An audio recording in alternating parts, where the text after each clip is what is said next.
Good evening and welcome to Reading Time with Miss Jennifer. I'm joined tonight by my son's little buddy Forky here because I'm reading Toy Story 4.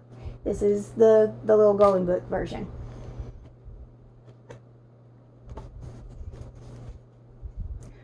Adapted by Josh Crute, illustrated by Matt Christopherberg, and of course distributed by Little Golden Books. Howdy, partner. Meet Woody, the sheriff round these parts. Woody loved his kid Andy and was the leader of the toys in Andy's room. But sometimes he needed help. Thankfully, his best friend, Bo Peep, was always there to lend a hand.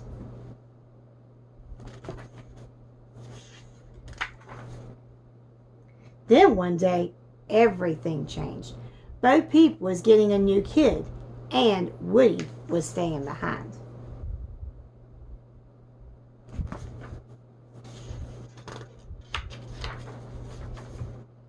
Years later, Woody got a new kid too. Her name was Bonnie.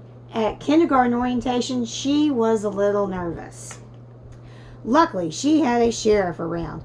When a boy took her art supplies, Woody rustled them up along with some new ones. Bonnie used her imagination to put them together to make a new friend.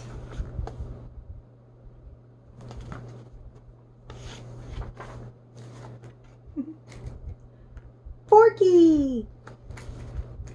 To Woody's surprise, Forky came to life, just like the other toys. Forky was surprised too. He didn't think he was a toy at all. He was a spork. So when Bonnie's family went on a road trip in their RV, Forky made a break for it. Sheriff Woody would never leave anyone behind. He jumped out the window after Forky.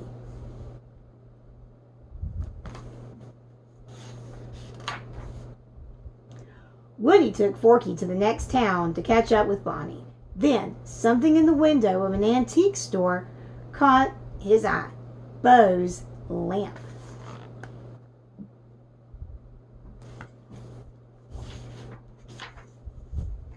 Woody and Forky went into the store. Instead of finding Bo, they met a doll named Gabby Gabby. She seemed friendly at first, but then she said she wanted Woody's voice box. She told her team to capture Woody and Forky. Woody escaped to a nearby playground where he saw a familiar face, Bo Peep. She and her tiny friend, Giggles McDimples, were traveling with a group of toys to find kids to play with. Bo said she would help Woody rescue Forky.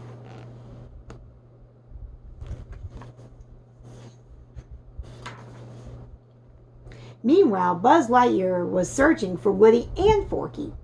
The brave Space Ranger followed their trail to a carnival, but he got stuck to a prize wall. He met a couple of toys, Ducky and Bunny. Buzz accidentally set both of them free.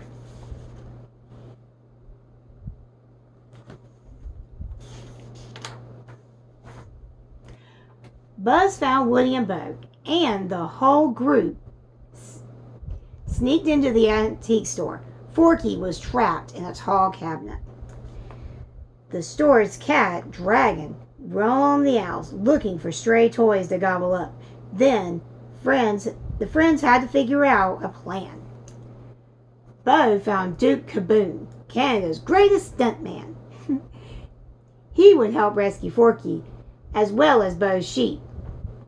They had been captured too. Duke leaped across the aisle to the cabinet, but he didn't make it. Dragon spotted him and the toys. Bo found her sheep just as Dragon began to chase Duke. The toys held on tight.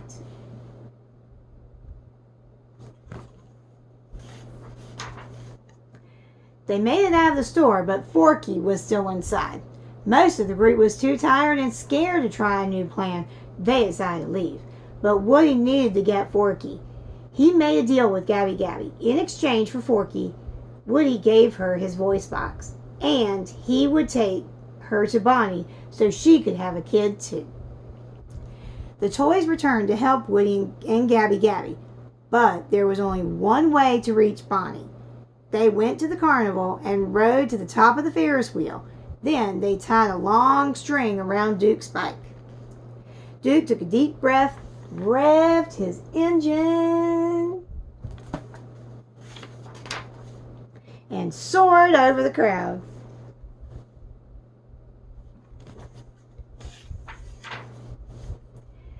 Thanks to Duke, the toys zipped across the carnival on the string. Then Gabby Gabby noticed a girl who was lost and needed a friend. Gabby Gabby was perfect for her. The girl hugged the doll close just before she found her parents. Gabby Gabby got a kid. The toys found Bonnie. She was thrilled to see Forky again. Woody loved seeing the two of them so happy, and he was glad to be reunited with his friends.